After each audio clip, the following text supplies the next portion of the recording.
Greetings, friends, and welcome back to the video podcast of Denver United Methodist Church and the Reverend Steve Autrey. The Reverend. The most Reverend, the High Reverend. And that Steve means the Autrey. one who is revered? Yeah, that's the one. And Paul Thompson from Huntersville United Methodist Church. Steve, today, as we move into the next discussion, let's take just a moment and look back. How did things go at Denver Sunday with the conversation around circumstances? People laughed, they cried, they felt human again after I preached. I like to think that. I think it went okay.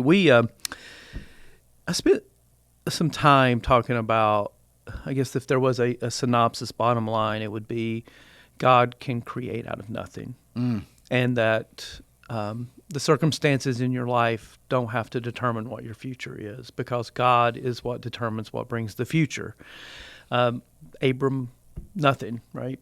At this point in his life, he wasn't going to be anything, and God creates through speech.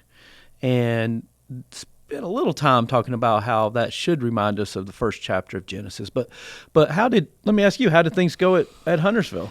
Well, I think most folks know that it was coming off a difficult week for us as we celebrated my mom's life on Friday. So while I didn't feel as prepared and as I would normally like to be, I still think God managed to speak to my heart. I hope to the folks of Huntersville. And one of the things that actually spoke to me, and I think that's the great thing about preaching, it has to speak to us as preachers before it can speak to people. And you had written something last week that really made me think about pay attention.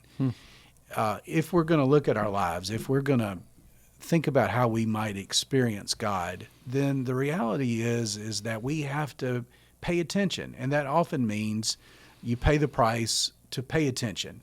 And to do that often means we quit watching as much Netflix. We turn off our phones. We shut our iPads. We find intentional time to not deaden and just fill our lives just to get through the day with stuff. I've often heard that termed as investing in your journey, but I like the idea of pay attention because it recasts that. Yeah. It says if you're going to if you're going to be as attentive as you need to be, you're going to have to pay a price somewhere else. Yeah. So we live in that social media culture. We are inundated with messages all day long. And how do we check out of that awful, just grind, and instead find a way to disconnect? And I think probably that's a good segue toward where we're going. I think it is, because when you think about where we hope to go, and today it's going to be, and this week we're going to talk about how we experience God in creation or how we experience God in nature.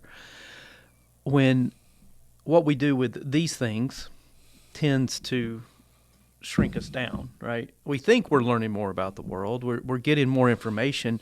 But in order to get that, it's interesting how we went from, you remember when the first truly big screen TVs came out, and they were massive, right? And they were rear projection and this and that.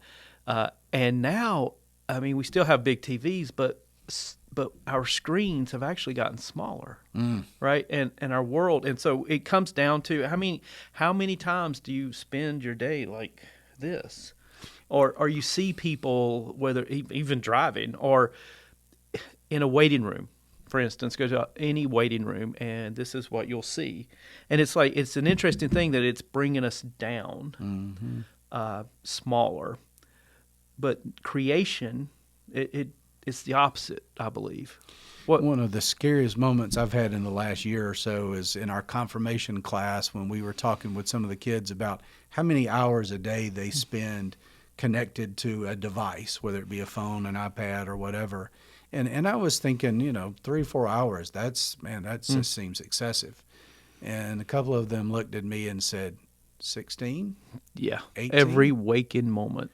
And I was both startled, alarmed, and extremely frightened by the notion that that has that much of our younger people's attention. Well, and that idea that's technology's doing this, but creation, when we truly step out into something that's wild, something that's beyond us, it takes us from this to this, right? You can't help but become more expansive, I believe, when you take a moment to look out at what God has done. So, tell you what, why don't you just simply read that first little bit of Genesis, because this is where it all starts, right? It truly is where it all starts, and for the people of faith in Jesus Christ, it truly begins with this notion that there is one God, and this one God is the creator of all things, and that's the first affirmation of the whole book. Well, I love that word too, creative. What does it mean that our God is creator, but also creative? Yeah. I know. So you likely know it from Genesis 1:1. Genesis, the book that simply means beginnings. In the beginning, when God created the heavens and the earth was this formless void, and darkness covered the face of the deep, while a wind from God, I love that, the Spirit of God, the breath, the ruach is the Hebrew term, while a wind from God swept over the dark waters and brought forth life. That's so cool, man. That just that's a beautiful affirmation, and that gets the whole biblical story off on a great foot. And I appreciate your Hebrew. It's pretty spot on there. You know, I'm such a Hebrew scholar. You are. You're just replete with Hebrew. But no, that idea that very essence of God, that the whole motion of the universe begins with God's movement. And God starts with nothing. I tried to show off how smart I was on Sunday and used the word ex nihilo. Oh, the Latin for out of nothing. See how smart he is? Yeah. Look at that. Look at this. Hey, I did sit some Lieben. I did too. But yet we had a German teacher here who's our organist, and she had to constantly correct my pronunciation. You mean you did it like in the typical northern mountain? Yeah, jargon. I was like Leben. It sounded like I insulted somebody. Yeah.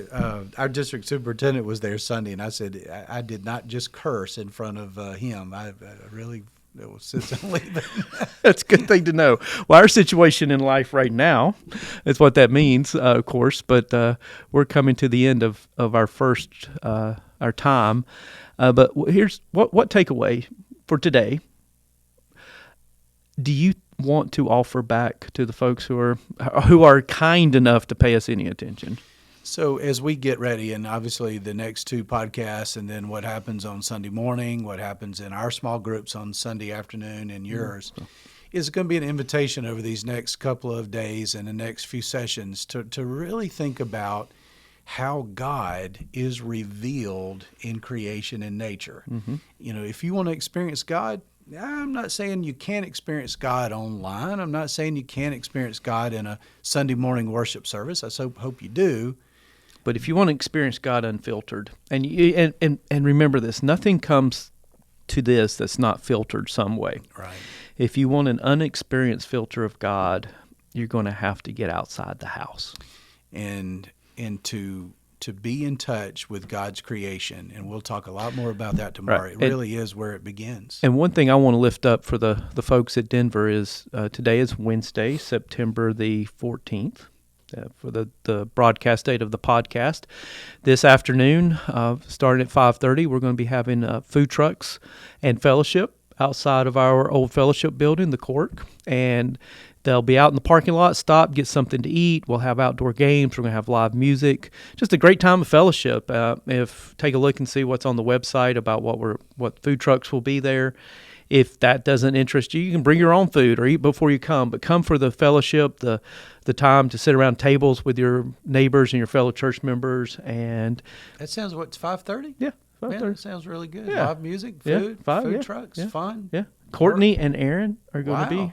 Yeah, man. So it's worth coming. Yeah, worth showing up for. So, and then we will be breaking into some small groups at 7:00. However, just a word for those of you who are looking forward to being in my small group, I'm not going to be there because I have a ethics training on Wednesday and Thursday. That And he needs a lot of ethics I need training. all the training I can get.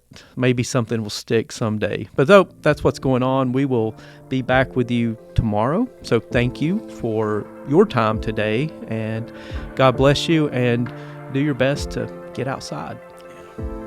Take care. Have a good day.